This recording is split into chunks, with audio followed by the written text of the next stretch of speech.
తనుజ గారికి మాధురి గారికి అయితే గొడవ జరగడం జరుగుతుంది. గొడవ దేనికంటే చపాతీలు సరిగా రావట్లేదు అనే దాని మీద గొడవ అవుతుంది.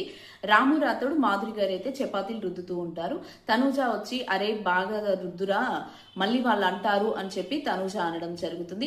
వెంటనే మాధురి గారు హట్ అయ్యి అదేంటి వాడికి చెప్తున్నావు ఆమెకు చెప్పు అని నువ్వు చెప్పొచ్చు కదా, ఏమైంది నువ్వు నాకు చెప్పడానికి, ఏంటి మీ నాన్నకు సపోర్ట్ చేయకపోతే నిన్ను గెలిపియకపోతే నేను సంచాలకుగా ఉండి మీ నాన్నకి ఆపోజిట్ గా నిర్ణయం తీసుకున్నందుకు నువ్వు ఇలా మాట్లాడుతున్నావా అని చెప్పి పెద్ద పెద్దగా అరుస్తుంది మాధురి గారు.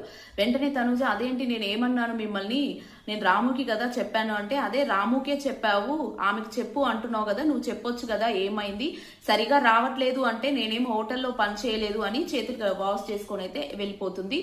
నేను భయపడతలేదు మీకు, నేను నీ ప్రేమ కోసం ఆలోచిస్తున్నా, నీ మీదున్న ప్రేమ వల్ల నేను అలా మాట్లాడుతున్నాను, నేను ప్రేమ కోసం తగ్గుతున్నాను, నీకు భయపడి కాదు అని చెప్పి మాధురి గారు అయితే అనడం జరుగుతుంది. తనుజ ఎవరు తగ్గమంటున్నారు, ఏం తగ్గొద్దు అని చెప్పి అయితే తనుజ అంటుంది. వీళ్ళ గొడవలో ఎవరు కరెక్ట్ అని మీరు అనుకుంటున్నారు? కామెంట్స్.